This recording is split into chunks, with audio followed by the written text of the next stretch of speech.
চারিপাশ থেকে কিন্তু সুন্দরভাবে তেল ছেড়ে দিয়েছে। রান্নাটা কিন্তু আমাদের একদম শেষ পর্যায়ে। এবারে গ্যাসের ফ্লেমটাকে অফ করে দেব। এরপরে দিয়ে দেবো বাটা গরম মশলা। আজকে আমি গুঁড়োটা ইউজ করলাম না, শিলে বাটা গরম মশলাটা দিলাম, এতে করে স্বাদটা কিন্তু আরও সুন্দর হয়। একবার খেলে বারবার চাইবে, এটা আমি কথা দিলাম। কারণ কাঁকড়ার সঙ্গে যদি এমন মাশরুম বা ভুঁইফোড়ের কম্বো দুটো একসঙ্গে থাকে, একদিকে কাঁকড়া আর একদিকে কিন্তু ভুঁইফোড়, তাহলে কিন্তু কেউ লোভ সামলাতেই পারবে না।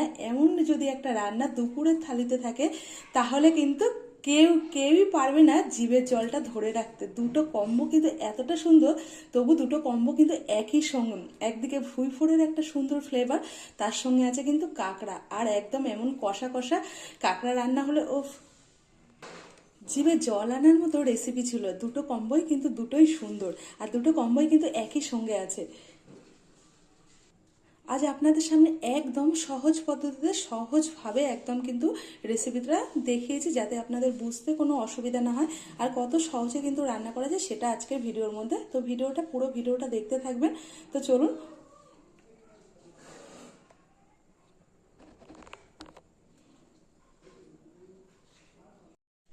কাঁকড়া কিন্তু কাটা হয়ে গেছে দেখুন, আর কাঁকড়াগুলো খুব জ্যান্ত ছিল। আর আমি কাঁকড়া ধরতে ভীষণ ভয় পাই, কারণ আমাকে একবার কাঁকড়া আঙুলে কামড় দিয়েছিল, সেই থেকে কিন্তু আমি কাঁকড়া কাটতে ভীষণ ভয় পাই। আমি কাঁকড়াগুলো কাটতে পারিনি, কাঁকড়াগুলো বাবা কেটে দিয়েছিল।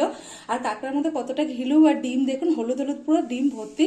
এদিকে কাঁকড়ার ডাটাগুলোও কিন্তু আমি ফেলিনি, ডাটগুলো খেতে কিন্তু অসাধারণ লাগে চিবাতে।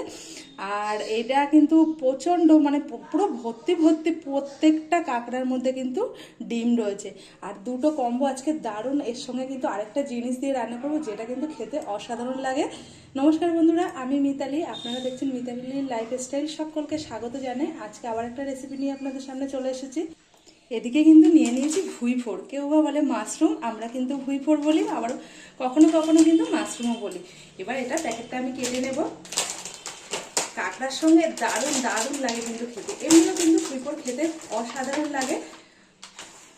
একটু কেটে নেব, মাঝখান দিয়ে একটু বড় বড় আছে।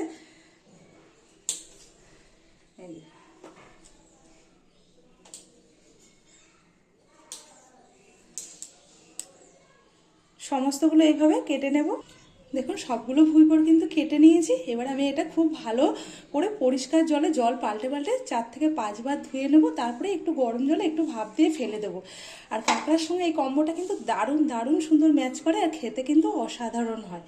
দেখুন এটা কিন্তু মাটির মধ্যে মাটি ফুঁড়ে হয়, তাই কিন্তু এর নাম ভুঁইফোড় বলে। দেখুন কতটা জল আমি ধুয়ে ধুয়ে পাল্টে ফেলেছি, তবুও এখনও জলটা মনে হচ্ছে, দেখে মনে হচ্ছে এখনও পরিষ্কার না। মানে আরও কয়েকবার ধুয়ে নেবো। আমি 5 বার ধুয়েছি, আরও 3 থেকে 4 বার খুব ভালো করে এইভাবে জল পাল্টে পাল্টে কষলে কষলে খুব ভালো করে ধুয়ে নেব।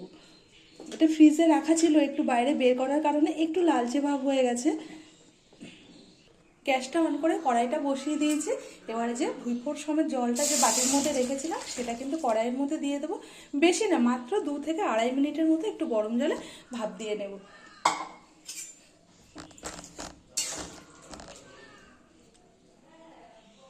দেখুন জলের মধ্যে একটা দুটো কিন্তু বলক উঠেছে। এই অবস্থায় আমি গ্যাসটাকে বন্ধ করে দেবো, দিয়ে আমি ভুঁইফোড়গুলোকে তুলে নেব।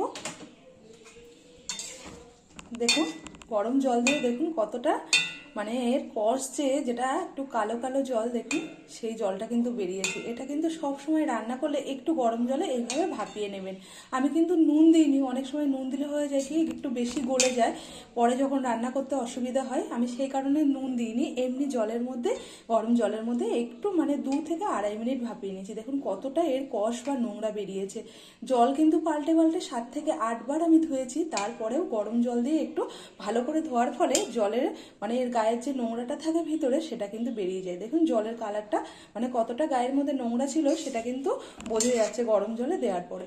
এবার কিন্তু তুলে নেব, আর জল ছেঁকে কিন্তু তুলে নেব। জল একদম শুকনো শুকনো করে, মানে জল যাতে না থাকে, এরকম একটা ফাঁকা ঝাঁঝরির মধ্যে করে তুলে নেব।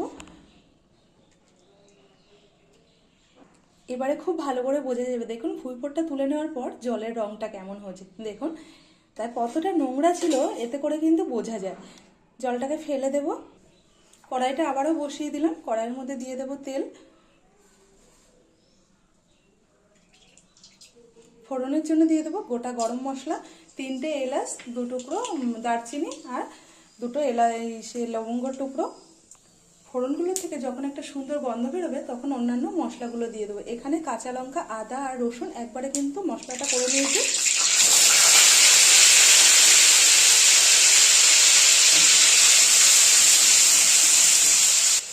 আজ কত সহজভাবে মানে কাঁকড়াটা রান্না করা যায় সেটাই আপনাদের দেখাবো, কতটা সহজভাবে। অনেকেই ভাবে যে কাঁকড়া রান্না করতে গেলে অনেকটা সময়ের প্রয়োজন হয়, কিন্তু না, একদম সহজ পদ্ধতিতে সহজভাবে আপনাদেরকে দেখাবো। সমস্ত মশলাগুলোকে আগে খুব ভালো করে কষিয়ে নেব। এবার দিয়ে দেবো 2টো মিডিয়াম সাইজের টমেটো পেস্ট। তাই মশলাটার সঙ্গে খুব ভালো করে কষিয়ে নেব। সমস্ত মশলা দিয়ে যখন তেল ছাড়তে শুরু করবো তখন অন্যান্য মশলাগুলো দিয়ে দেবো। টমেটোটা দেওয়ার পরে কিন্তু তেল ছেড়ে গেছে, তারপরে দিয়ে দেবো মিডিয়াম সাইজের 3টে টমেটো পেস্ট, সেটাকেও দিয়ে দেবো। দিয়ে এই মশলার সঙ্গে পেঁয়াজটাকেও খুব সুন্দরভাবে কষিয়ে নেবো যত সময় না পেঁয়াজ থেকে তেল ছাড়ছে।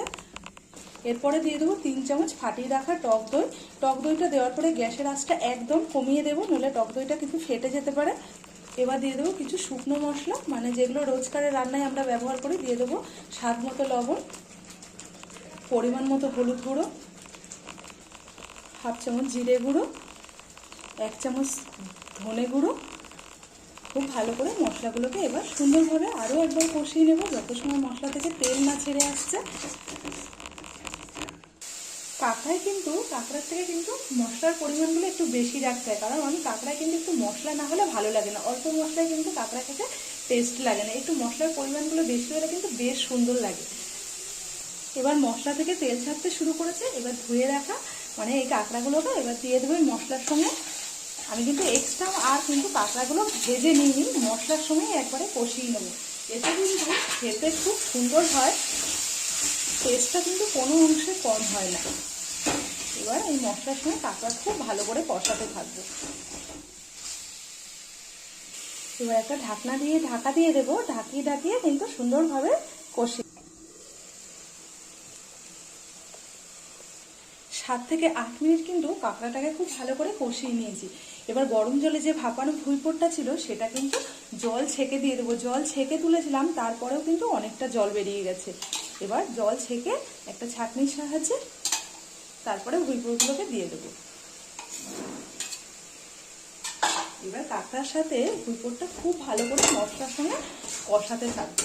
জল দিলেও খুবই সামান্য, সেটা উষ্ণ গরম জল, ঠান্ডা জল এখানে ব্যবহার করবেন না, তাতে করে কাঁকড়ার যে টেস্টটা সেটা নষ্ট হয়ে যাবে।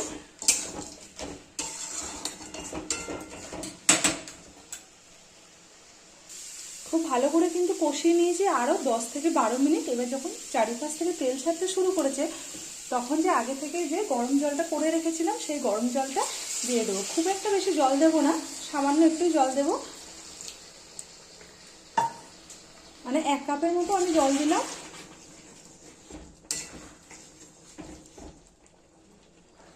দেখুন ঝোলটা কিন্তু ফুটে উঠতে শুরু করেছে। আরও 7 থেকে 8 মিনিট ফুটিয়ে নেব, নিয়ে কিন্তু নামিয়ে নেব।